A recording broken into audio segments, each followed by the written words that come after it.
wetutuukidde ku ssomero lya St Mary's High School eGayaza Mawule tusanze abaayo bakubye paleedi okwanjulira abayizi ebivudde mu bigezo bya siniya ey'okuna eby'abayizi baabwe abaatula omwaka oguwedde.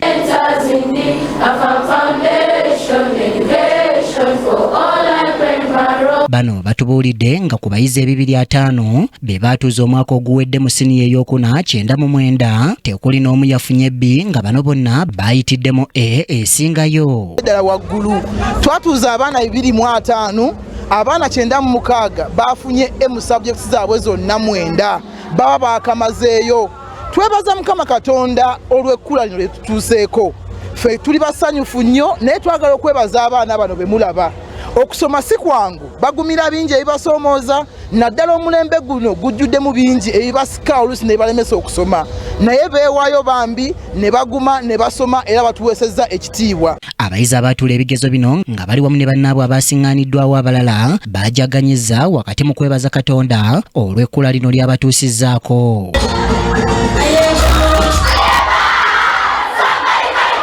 Aza Katonda okumbeererawo n'okubeerawo bayizi bannange okumaliriza ebigezo tebibadde byangu. Then ekyokubiri nebaza bazadde baffe abafuddeyo ennyo tuweerera, then batisha baffe abataddemu nnyo amaanyi okusoma.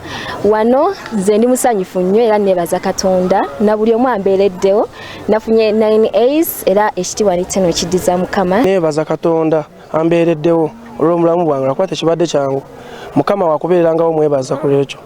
Ekyokubiri nebaza bazadde bange abatuyise nabo mu struggle zonna ne basasulira school fees tebangobyeko kudda waka mbeebaliza ddala bazadde bange era nkibeebaliza ekyo kyennyini.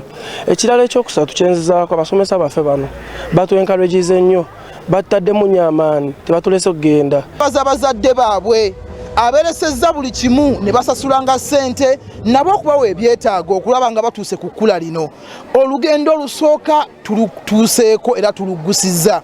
Oleve ewedde katugenda ku HSC era abaana bano tulina essanyu lingi nti era bagenda kudda basomere wano. Ffe nga St Mary's we are proud of them, tuli basanyufu era tubeebaza mwebale nnyo mwebalire ddala. Kimoli Abdallah yakusakidde eggwira lino ku KTV Amalindi.